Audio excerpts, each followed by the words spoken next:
Foolio's killers really can't catch a break. The new developments in their case have them wishing that they never murked Foolio, because not only is the prosecution seeking the death penalty, it seems that there is a rat among them, and the proof has gone viral. And it was obvious from the start who was going to sell them out. The girl isn't waiving her right to a speedy trial, and they believe she's going to cooperate. Once you piece the evidence, there's no doubting who the snitch among the killers is, and trust me, it will shock you too. Let me put you on game. Death penalty for Foolio's killers. Foolio's case has the whole drill scene glued to the news, and now the new information coming out of the case is wild. Everyone knew that taking a girl on drill was crazy work. Another thing that everyone knew was that if Foolio's killers were caught, the girl would be the first to fold, and it seems that the internet's predictions have been confirmed. The legal proceedings in the Foolio murder case have taken a dramatic turn with the state of Florida's decision to seek the death penalty for 3 of the suspects involved. On October 7, 2024, Florida State Attorney Susan S. Lopez filed a motion in Hillsborough County Criminal Court announcing the state's intention to pursue the death penalty against Isaiah Chance, Sean Gathright, and Rashad Murphy. This decision underscores the severity of the charges they face, which include first-degree murder, murder conspiracy, and attempted murder. Now here's where the case gets interesting. Curiously, Alicia Andrews, the only female suspect, is not included in the death penalty motion. Although some are making the argument that she didn't pull the trigger, her boyfriend, Isaiah Chance, was with her the entire night, didn't pull any trigger, but may face the death penalty. So it can only mean one thing: she may be cooperating with authorities. The absence of Andrews from the death penalty motion raises questions about her involvement in the crime and the potential deals being made behind closed doors. It turns out that there's already people with insider information, and it seems Alicia is willing to cooperate and has already asked for a speedy trial. Girl isn't waiving her right to a speedy trial, and they believe she's going to cooperate. Alicia Andrews, who's the girl who's pregnant, she asked for a speedy trial, but the other 3 waived. I guess that means she's cooperating. What many people may not know is that Alicia Andrews has been cooperating from the first day she was put in cuffs. Keep walking. Keep walking. Keep walking. Now turn around. Put your hands behind your back.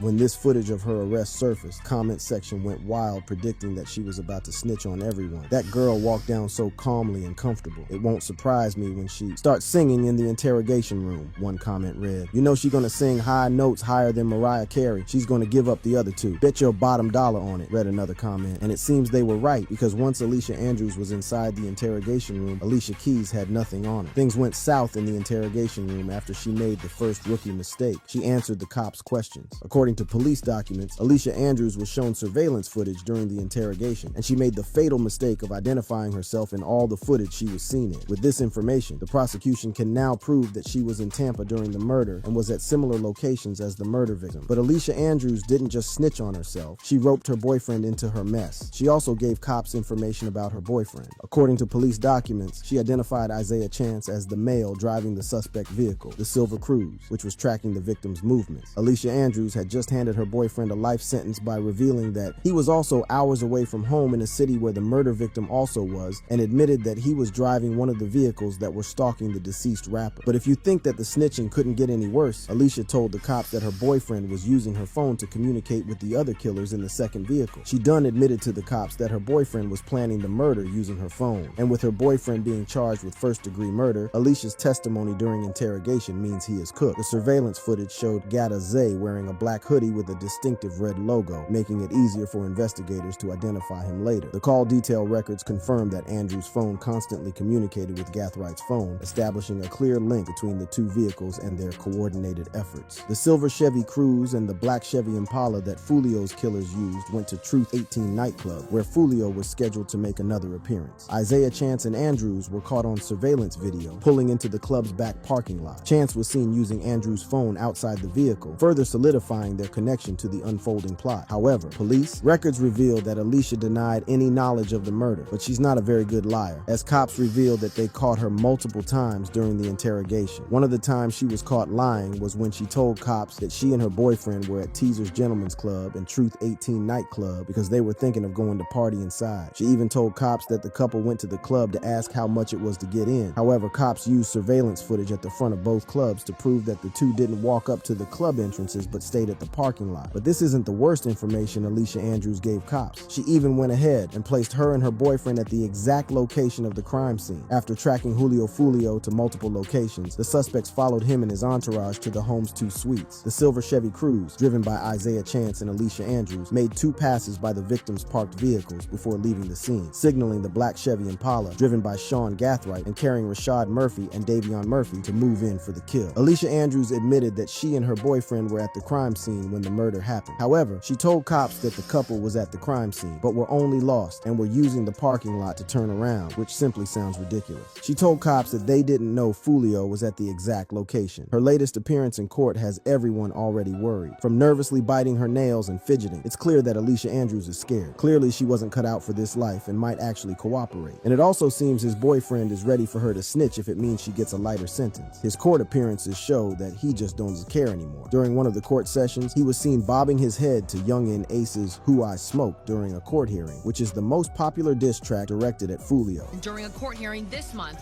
Isaiah Chance appeared to be nodding along to a video posted by his gang, aimed at disrespecting Julio Foolio's gang. The rapper seems to have thrown all caution to the wind. Maybe he has figured that his goose is cooked because all their moves were caught on 4K, and one of the most incriminating pieces of evidence against him and Sean Gathright was when they were caught on camera loading bags full of what prosecutors say were guns and ammunition. You see them carrying a bag large enough to what? Carry 2 AK-style rifles. But dancing to Foolio's diss track isn't the only thing showing these killers have given up, because while in custody, Sean Gathright tried to make a run for it in the most hilarious way. According to police records, Sean was placed in an interview room and attempted to escape custody by climbing out through the ceiling. He climbed onto a table and tried to remove the tiles from the room's ceiling. While Alicia Andrews, Isaiah Chance, and Sean Gathright have all had their moments of madness, Davion Murphy and his cousin Rashad Murphy have also had their time in the spotlight. But first, let's talk about one of Foolio's killers, who is still not in handcuffs because he has one hell of a criminal record.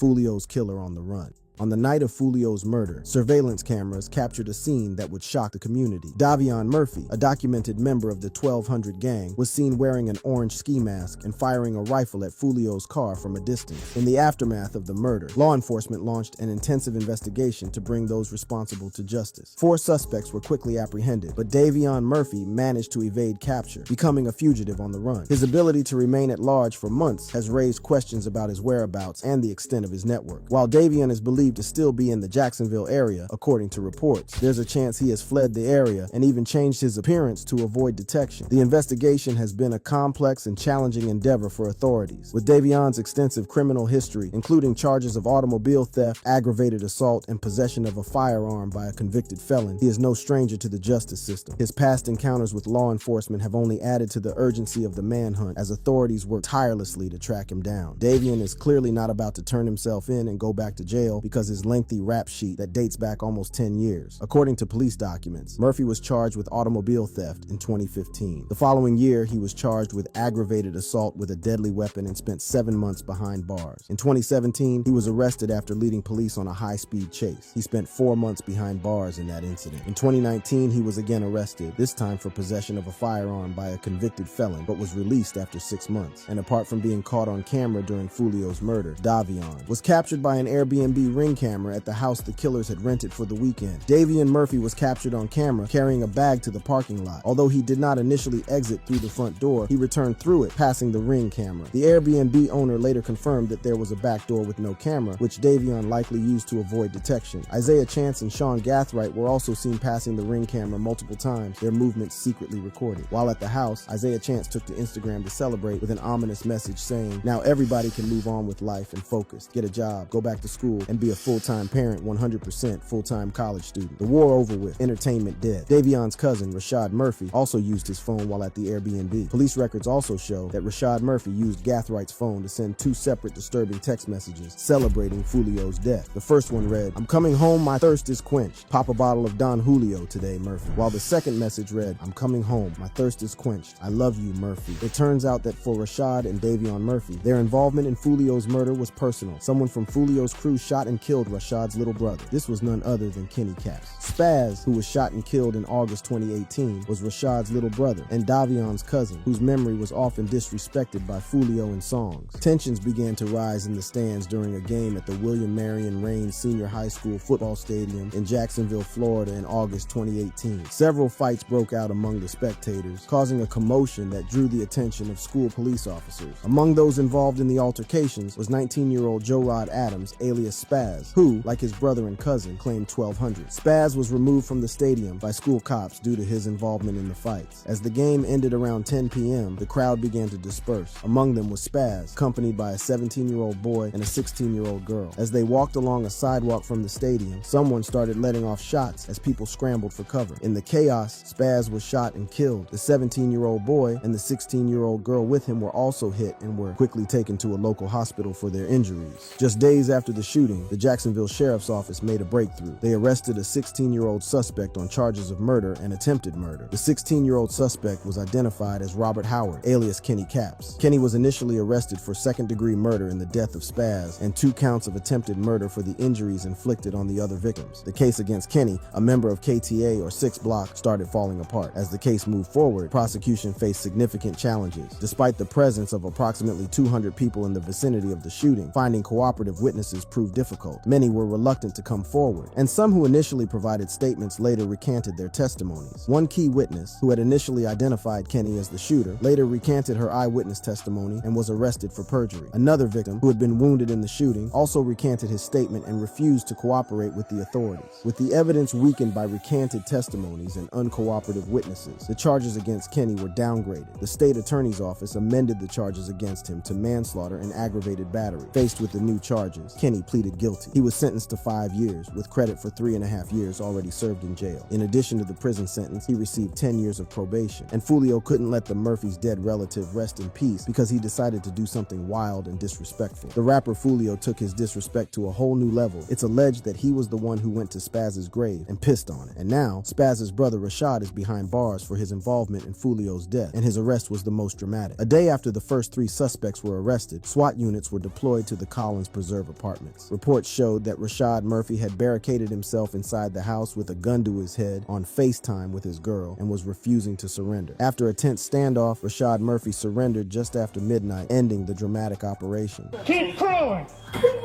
Come on towards me. With 4 of Foolio's killers behind bars and 1 on the run, it seems the cops might not be done, and the internet is speculating that one famous rapper who was Foolio's top op could be next. According to the internet, this rapper has snitched on himself on several occasions, and his trolling of Foolio's death shows that he had something to do with the rapper's death.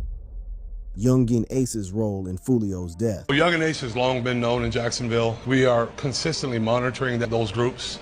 We have people that are always watching them. We don't have an investigation on him right now, but he can't move around in Jacksonville without us knowing about it. Although cops have revealed that they aren't investigating Ace for Foolio's murder, the internet has revealed evidence showing that Ace is making blunders and incriminating himself. And even Foolio's mom thinks that there's more arrests on the way. Do you believe more people will be arrested for what happened to your son? Yes. So more than the 5 that are on the screen right now? According to Foolio's mom, who has been working closely with the cops, it was a paid hit, meaning it's only a matter of time before someone starts talking and the money is traced back to its source. Do you think it was a paid hit? I do. Ace seemed to confirm that it was a paid hit during an appearance on a YouTube show where he was asked what he had last invested money in. What's the last thing you invested in? But